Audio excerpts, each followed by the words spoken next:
meus alunos dos primeiros A, B, C, D e F.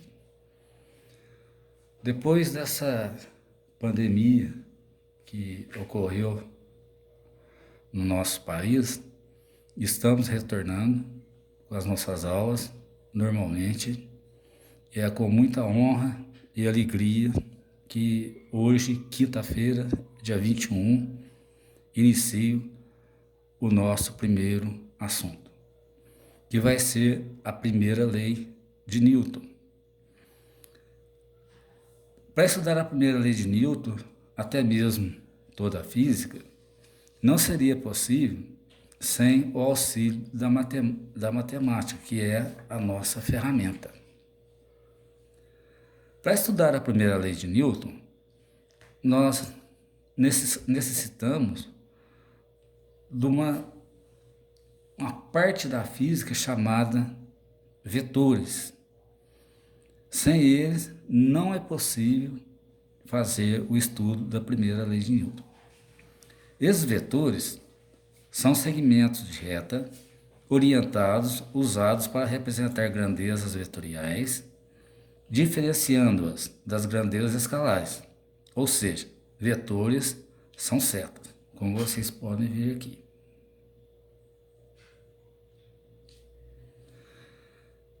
Essa seta, ela tem uma origem e tem um final, aonde tem essa setinha que está aqui onde eu estou apontando. Então existem grandezas escalares e vetoriais. As escalares são aquelas que apenas seus valores numéricos são suficientes para termos todas as informações necessárias sobre elas. Alguns exemplos são temperatura, 1 hora, comprimento, 5 metros, densidade, carga elétrica, temperatura, por aí vai.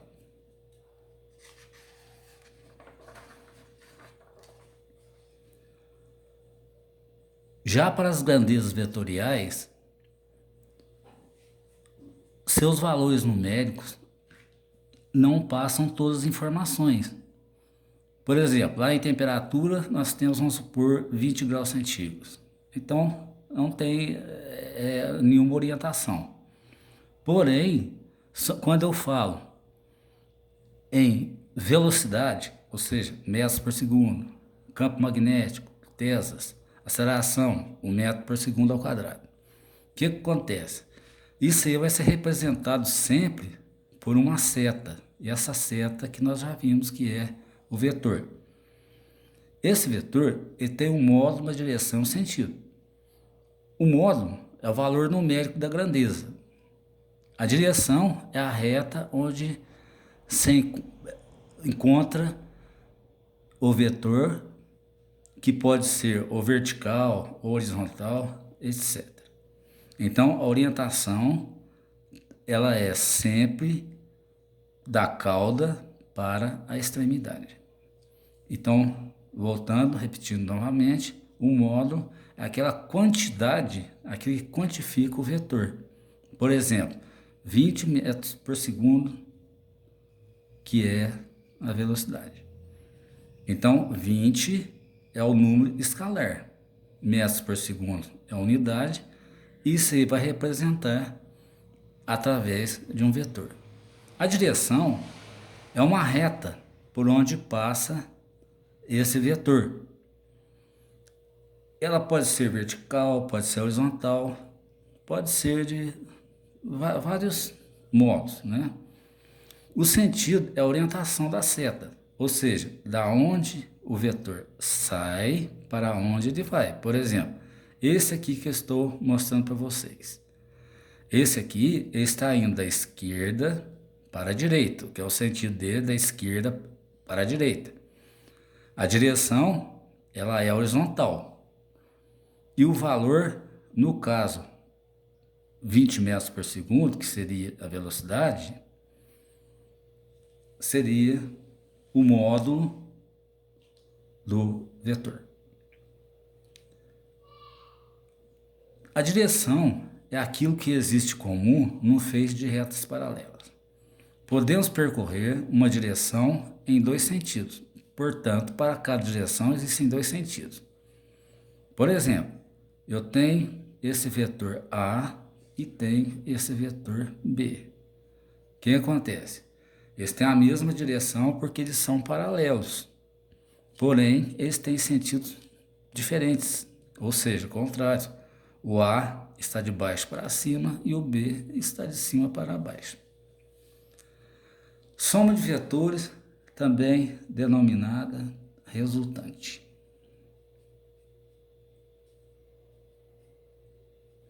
A resultante de um sistema de forças é uma força apenas que faz o mesmo efeito do que todas as forças. Quer dizer, é um resultado de tantas forças que agem sobre um corpo. Vamos ver como que a gente faz a operação com esses vetores. Iniciamos com a soma de vetores. A soma de vetores é quando eles estão na mesma direção e no mesmo sentido, como eu estou mostrando aqui. Então, a resultante, ou seja, a força que vai fazer o mesmo resultado dessas duas forças A e B, é a soma algébrica do valor dos dois vetores A e B.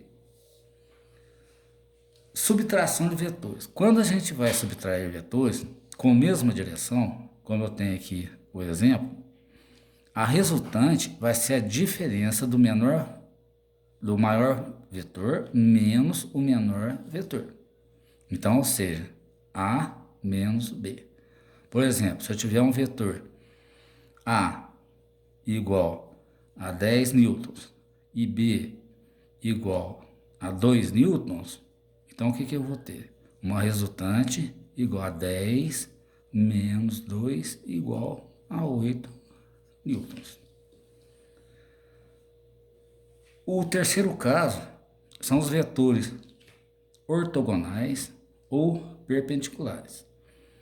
Como está aqui, eu estou desenhando aqui ao lado, eles formam um ângulo reto, um vetor A e um vetor B. Como recorremos para calcular o vetor resultante? Nós vamos ter o teorema de Pitágoras. O teorema de Pitágoras, ele diz que o quadrado da hipotenusa é igual à soma dos quadrados dos catetos. Ou seja, aqui do lado aqui, eu corrigi esse aqui que eu estou quadriculando. Ou seja, R ao quadrado é igual a A2 mais B2. Vou fazer um exemplo muito simples aqui. Eu vou dar o valor 3 newtons para o vetor A e 4 newtons para o vetor B. A resultante disso aqui, entrando na fórmula de Pitágoras, eu vou ter o seguinte, que sendo o R o meu ponto de interrogação, eu vou ter R ao quadrado é igual o A ao quadrado, que é 3 ao quadrado, mais o B ao quadrado, que é o 4 ao quadrado. Uma operação muito simples, né? Na álgebra elementar, R ao quadrado é igual a 9 mais 16. Ou seja, R ao quadrado é igual a 25. Não me interessa o quadrado da resultante, o que me interessa é a resultante. Então, a resultante ela é igual mais ou menos a raiz de 25, que é igual mais ou menos 5 newtons. Esse aqui é o valor da minha resultante. Quando eu quero isso aqui em módulo, o que significa módulo? O módulo é um operador matemático que elimina o sinal negativo. Então, como eu tenho o sinal mais 5, o sinal menos 5, eu vou aplicar o módulo no mais ou menos 5 newtons.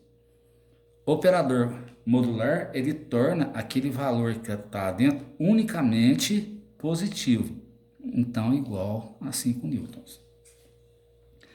Para determinar a direção e sentido do vetor resultante, podemos reposicionar os vetores A e B de forma que o início de um coincida com o fim do outro. A direção e o sentido do vetor resultante são definidos ao ligarmos o início do primeiro vetor com o final do último. O que isso significa? Que se eu tiver dois vetores, um vetor A e um vetor B ortogonais, o que eu vou ter que fazer? Eu vou ter que deixar o vetor A na mesma posição e não vou mudar de direção o vetor B. Eu vou colocá-lo aqui. Aí a resultante, ela vai ser o quê?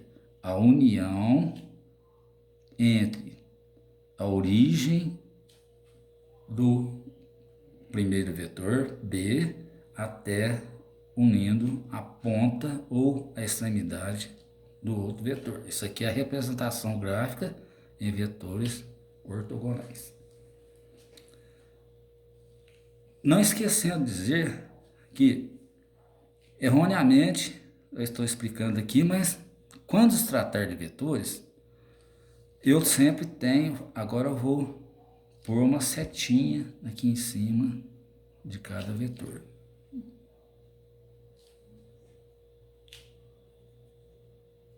Então, tudo que aparecer aqui, a representação de vetor é uma letra maiúscula e tem uma setinha em cima. Eu tenho aqui um outro exemplo que eu tenho, no caso não são vetores particulares não, porque a gente pode ver que o ângulo entre eles é diferente de 90 graus, né? Então, o ângulo entre eles é diferente de 90 graus. Aqui, no caso mais específico, é esse ângulo aqui.